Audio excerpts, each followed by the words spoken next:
ज्यादातर कहानियां एक बड़े जबरदस्त युद्ध के साथ खत्म होती हैं। हाँ, जहाँ अच्छाई जीतती है, बुराई हार जाती है। और उसके बाद सब कुछ ठीक हो जाता है। बिल्कुल। लेकिन आज हम जिस कहानी की गहराई में उतरने वाले हैं वो उस तबाही के बाद शुरू होती है। उस राख और सन्नाटे से। बिल्कुल, उस घुटन से जहां जीत का जश्न नहीं बल्कि एक अजीब सा अंधेरा है। और यही अंधेरा, ये घुटन ही इस कहानी की जान है। आज हम धर्मवीर भारती के मशहूर नाटक अंधा युग पर बात कर रहे हैं। ये महाभारत की कोई सीधी साधी रिटेलिंग नहीं है, बल्कि उस महायुद्ध के 18वें यानी आखिरी दिन का एक एक्सरे है। अच्छा, मतलब जब सब कुछ खत्म हो चुका है। जी, और जो जिंदा बचे हैं वो ये समझने की कोशिश कर रहे हैं कि उन्होंने क्या खोया और क्या पाया। बिल्कुल, और आज हमारी कोशिश ये समझने की है कि 1954 में लिखा गया ये नाटक आज भी इतना जरूरी क्यों लगता है ना? ये सिर्फ एक पुरानी कहानी नहीं बल्कि बदले की आग, नैतिकता के पतन और युद्ध की क्या कहते हैं निरर्थकता पर एक ऐसी टिप्पणी है जो शायद आज पहले से कहीं ज्यादा मायने रखती है। सही कहा। तो चलिए इस अंधेरे में उतरते हैं और इसकी परतों को खोलते हैं। तो सबसे पहले उस माहौल की बात करते हैं, वो दुनिया जिसमें यह कहानी सांस लेती है।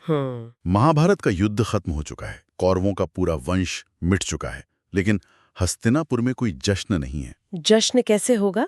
गलियों में लाशें हैं, हवा में औरतों के रोने की आवाजें हैं और एक अजीब सा डरावना सन्नाटा है। ऐसा लगता है जैसे जीत जो है वो हार से भी ज्यादा भयानक है। हाँ बिल्कुल। आपने डरावना सन्नाटा कहा और ये सबसे सही शब्द है।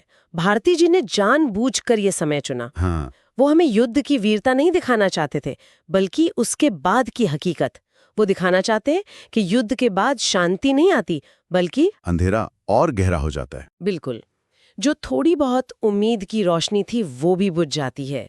ये एक ऐसी दुनिया है जहां नायक मर चुके हैं और जो बचे हैं वो नायक नहीं, बस जिंदा लाशें हैं। और इन्हीं जिंदा लाशों में हमें इस नाटक के किरदार मिलते हैं। और ये सिर्फ लोग नहीं है, ये अपने आप में प्रतीक हैं, सिंबल हैं। हर कोई।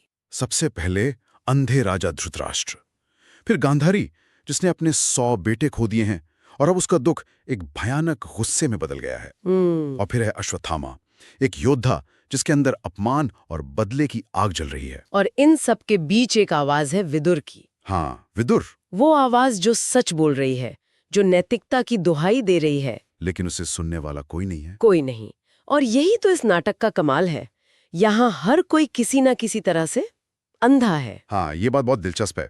मतलब धृतराष्ट्र तो आंखों से अंधे थे ही, लेकिन उनका असली अंधापन तो कुछ और था। बिल्कुल, उनका जो अंधापन है वो शारीरिक से कहीं ज्यादा नैतिक था। नैतिक अंधापन। हाँ। वो एक बाप के तौर पर अपने बेटे दुर्योधन से इतना मोह करते थे कि राजा के तौर पर अपना फर्ज ही भूल गए। उन्हें सब पता था कि क्या गलत हो रहा है। सब पता था। वो चाहते तो रोक सकते थे, लेकिन उन्होंने अपनी आंखें बंद कर लीं। उनका वो पुत्र मोह ही इस पूरे विनाश की जड़ बना। और गांधारी, उसने तो खुद अपनी आंखों पर पट्टी बांधी थी, पर यहाँ उसका दुख उसके विवेक को अंधा कर देता है ना। बिल्कुल, वो अपने बेटों के पापों को जैसे भूल ही जाती है और सारा का सारा इल्जाम कृष्ण पर डाल देती है। ये उन्होंने युद्ध नहीं रोका। हाँ, कि तुम चाहते तो रोक सकते थे। उसका दुख इतना बड़ा हो जाता है कि वो न्याय और अन्याय का फर्क ही भूल जाती है। और यही अंधापन हमें अश्वत्थामा में भी दिखता है, बल्कि शायद सबसे खतरनाक रूप में।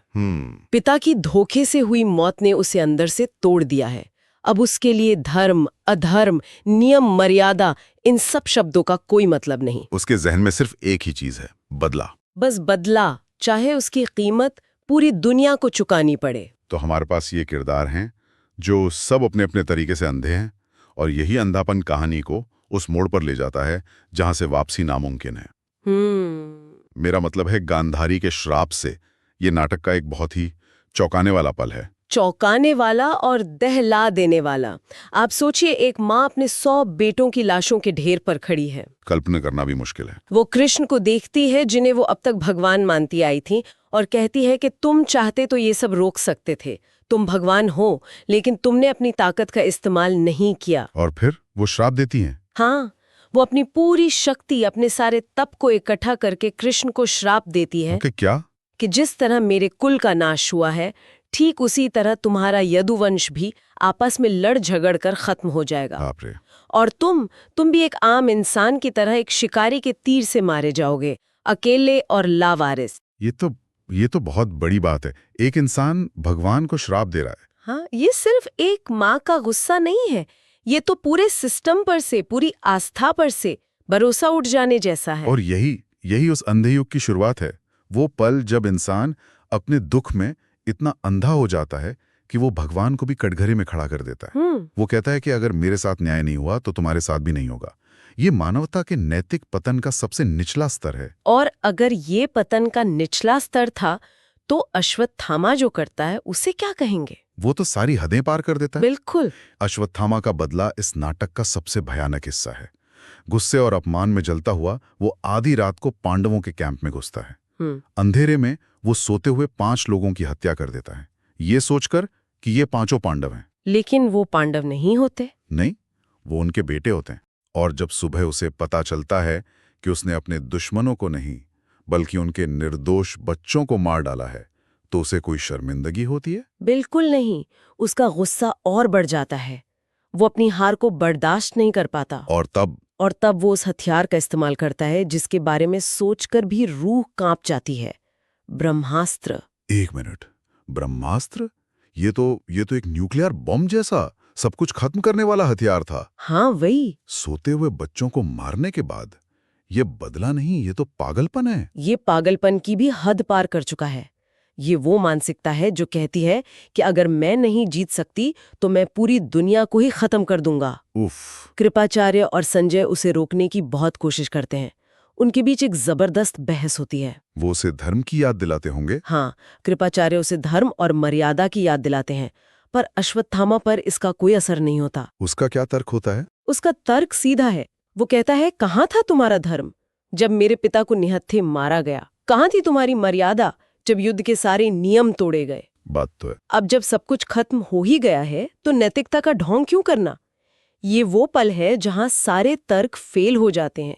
ये व्यक्तिगत बदले से बढ़कर एक तरह का दार्शनिक आतंकवाद बन जाता है। दार्शनिक आतंकवाद, वाह। हाँ, जहां एक हारा हुआ इंसान पूरी सृष्टि को ही अपना दुश्मन मान लेता है। इन सब घटनाओं को देखकर, इस श्राप, इस हत्या, इस ब्रह्मास्त्र को देखकर ऐसा लगता है कि धर्मवीर भारती सिर्फ युद्ध की बुराई नहीं दिखा रहे हैं। नहीं, उससे कहीं आगे की बात कर रहे हैं। वो ये कह रहे हैं कि ये जो बदला लेने की सोच है, यही इंसान को हैवान बना देती है। बिल्कुल। और अगर हम इन सब धागों को जोड़ें तो नाटक के जो बड़े सवाल हैं वो उभर कर सामने आते हैं। सबसे पहला और सबसे साफ संदेश तो यही है कि युद्ध में कोई नहीं जीतता। कोई नहीं। पांडव टेक्निकली जीत गए, पर उन्हें मिला क्या? एक खाली सिंहासन, लाशों से भरा शहर और जिंदगी भर का पछतावा। उनकी जीत उनकी हार से ज्यादा खोखली और भयानक नजर आती है। सही कहा। और दूसरा बड़ा आइडिया है नैतिक पतन और अपराध बोध का। अपराध बोध, हाँ। नाटक के आखिर में धृतराष्ट्र टूट जाता है। वो मानता है कि हाँ, मैं अंधा था, मेरा मोह अंधा था, मेरे फैसले अंधे थे और मेरी वजह से ही ये सब हुआ। लेकिन ये एहसास तब होता है जब सब कुछ राख हो चुका होता है, बहुत देर हो चुकी होती है। और इसी से जुड़ा है तीसरा और शायद सबसे जरूरी विचार, अंधापन। हाँ, ये नाटक अंधेपन की कहानी है। धृतराष्ट्र का पुत्र मोह का अंधापन, गांधारी का दुख और बदले का अंधापन, अश्वत्थामा का नफरत का अंधापन। बिल्कुल।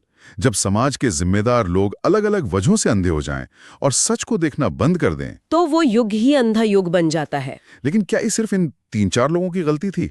नाटक तो शायद इससे भी आगे की बात करता है, एक सामूहिक जिम्मेदारी की। आपने बिल्कुल सही नस पकड़ी है। ये नाटक बहुत साफ कहता है कि इस बर्बादी के जिम्मेदार सिर्फ दुर्योधन या धृतराष्ट्र नहीं थे। कौन थे फिर? जिम्मेदार वो सब भी थे जो चुपचाप अधर्म होता देखते रहे। भीष्म, द्रोण, कृपाचार्य, जो महान लोग थे। ये सब महान लोग थे, ज्ञानी थे, लेकिन अपनी मजबूरियों, अपनी कस्मों में बंध कर चुप रहे। उनकी चुप्पी ने भी इस अंधे युग को बनाने में उतनी ही बड़ी भूमिका निभाई। तो ये एक चेतावनी है, बहुत बड़ी चेतावनी है कि जब नैतिकता खत्म होती है तो वो किसी एक इंसान में नहीं, पूरे समाज में धीरे धीरे खत्म होती है। शायद इसीलिए नाटक आज भी इतना असरदार है। इसकी भाषा भी बहुत अलग है ना? बहुत अलग। ये कोई आम बोलचाल वाला नाटक नहीं है। इसके डायलॉग्स बहुत काव्यात्मक, बहुत गहरे हैं। हाँ, इसकी शैली ही इसे क्लासिक बनाती है। ये एक्शन का नहीं, विचारों का नाटक है। विचारों का नाटक। इसमें लड़ाई मैदान पर नहीं, किरदारों के मन के अंदर चल रही है। इसीलिए इसके डायलॉग दार्शनिक और मनोवैज्ञानिक हैं। अच्छा, वो हमें ये नहीं बताते कि किरदार क्या कर रहे हैं, बल्कि ये बताते हैं कि वो क्या सोच रहे हैं, उनके अंदर क्या तूफान चल रहा है। हर किरदार हर पल खुद से जूझ रहा है। बिल्कुल, क्या सही था, क्या गलत, और अब आगे क्या। तो असल में ये नाटक बाहर की घटनाओं से ज्यादा किरदारों के अंदर के संघर्ष पर टिका है। हाँ, धृतराष्ट्र का पछतावा, गांधारी का गुस्सा, अश्वत्थामा की नफरत, हम इन भावनाओं को महसूस करते हैं। सटीक कहा। ये किरदारों की साइकोलॉजी का एक गहरा अध्ययन है, और इसीलिए ये महाभारत की कहानी होते हुए भी हर उस समाज की कहानी बन जाती है जो युद्ध और नफरत की आग में जलता है। ये हमें उस भयानक सच का सामना कराता है कि युद्ध के बाद शांति नहीं, बल्कि एक ऐसा अंधेरा आता है जो शायद पहले से भी ज्यादा गहना होता है। तो कुल मिलाकर अंधा युग सिर्फ महाभारत के 18वें दिन की कहानी नहीं है। नहीं, बिल्कुल नहीं। बदला लेने की इच्छा, सत्ता का मोह और सच से आंखें मूंद लेने की आदत धीरे धीरे इंसानियत की रोशनी को निगल जाती है और एक पूरे दौर को, एक पूरे युग को अंधा बना सकती है। बिल्कुल। और मैं यहाँ श्रोताओं के लिए एक सवाल छोड़कर जाना चाहूंगी जो इसी नाटक से निकलता है। जरूर। नाटक समाज की सामूहिक जिम्मेदारी की बात करता है। ये हमें सोचने पर मजबूर करता है कि किसी भी अंधे युग के लिए सिर्फ कुछ बुरे नेता या खलनायक ही जिम्मेदार नहीं होते। जिम्मेदार उन लोगों की चुप्पी भी होती है जो अन्याय होता हुआ देखते हैं, जो सच जानते हैं पर बोलते नहीं। सही बात है। तो सवाल ये उठता है कि किसी भी दौर में, किसी भी समाज में नैतिकता को जिंदा रखने की ये सामूहिक जिम्मेदारी असल में होती क्या है और इसे निभाया कैसे जा सकता है।